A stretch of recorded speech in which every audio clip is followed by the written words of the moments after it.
Olá, bem-vindos a bordo do Mar Sem Fim. No último programa, navegamos por águas poluídas da Baía de Guanabara.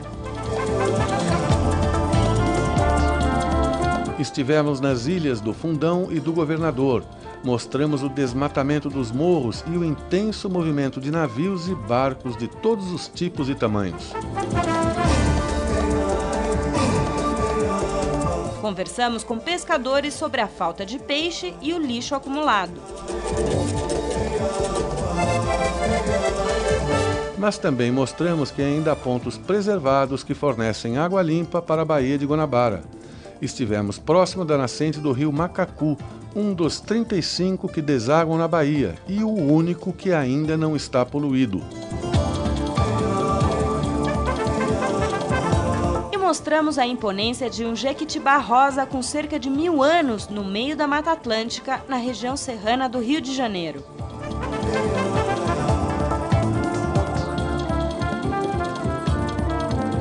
No programa de hoje faremos um passeio pela cidade do Rio de Janeiro, uma das mais ricas do Brasil em termos de patrimônio histórico. Vamos mostrar alguns bairros representativos, como a Lapa e Santa Teresa. Visitamos o Jardim Botânico e o Museu Nacional.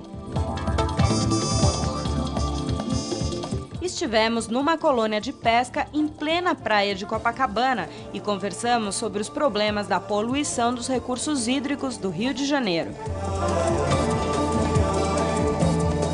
O programa Mar Sem Fim está começando.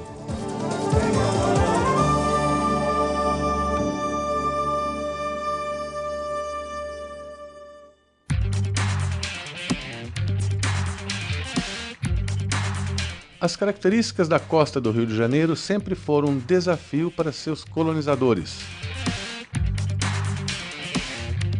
Bela e toda entrecortada por costões rochosos imensos, ela foi sendo modificada aos poucos, de acordo com o crescimento da população. Estácio de Sá foi quem fundou a cidade de São Sebastião do Rio de Janeiro em 1565, depois de expulsar os franceses que haviam ocupado a região desde 1555. O que você está vendo aqui atrás de mim, essa praia bonitinha aqui, conhecida como Praia de Fora, foi o lugar exato onde Estácio de Sá fundou a primeira vila do Rio de Janeiro. Em 1565, naquela época tinha 150 portugueses e mais 30 índios aqui. E era um lugar estratégico, porque é o início da Bahia, a Bahia é bem fechada, então havia um forte aqui desse lado, outro forte do outro lado, de forma que eles faziam uma linha cega para os navios que tentavam entrar aqui. Depois da expulsão dos franceses, a cidade se mudou para outro ponto estratégico. Depois, em 1567, a cidade, também por uma necessidade estratégica de defesa, se instalou no Morro do Castelo, onde se construiu, ela se chamava Morro do Castelo, antes era Morro de São Januário, mas porque ali se construiu exatamente um castelo, uma área fortificada de defesa da cidade, né?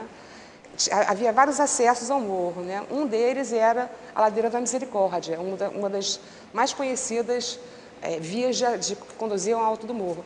E depois, com o desmonte do morro, que foi iniciado no século XIX e prosseguiu no século XX, né, sobretudo na década de 1920, que foi a segunda fase de desmonte do morro, ele foi todo arrasado, só remanescendo dele a Ladeira da Misericórdia, né, ao lado da Igreja Nacional do Bom Sucesso. O Rio de Janeiro, como colônia, passa a ganhar importância com a construção de igrejas e do passeio público em 1788. O passeio público tem uma importância muito grande na história do urbanismo, porque ele foi o primeiro parque público, é considerado o primeiro parque público do Brasil. Ele faz parte, na verdade, desse projeto dos vice-reis, primeiro enfim, oferecer à cidade essa questão de abastecimento, de condições de vida para a população, e num segundo momento, de uma forma inédita ainda, foi aproveitar a paisagem.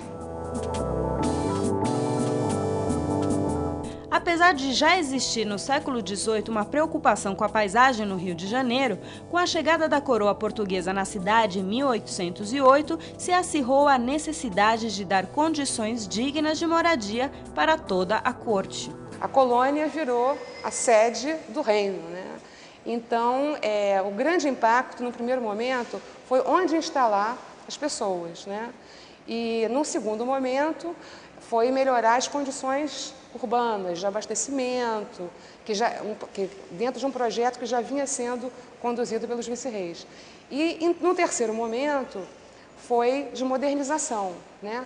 Só que eu falei primeiro, segundo e terceiro, mas, na verdade, a questão da modernização ela se impôs, né, nos primeiros anos, porque logo o Conde da Barca resolveu constituir a missão artística francesa para poder modernizar e embelezar a cidade e torná-la digna de uma capital europeia aos olhos da civilização da Europa, né?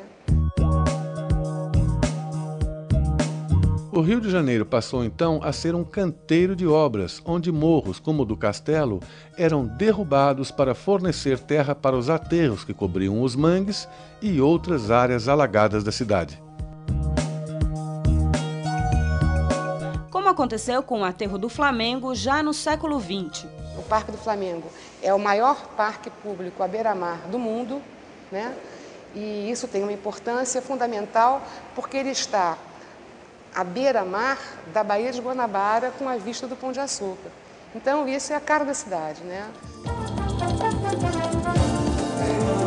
No próximo bloco, vamos conhecer a história do Jardim Botânico, além de igrejas e bairros charmosos da cidade. O Mar Sem Fim volta já.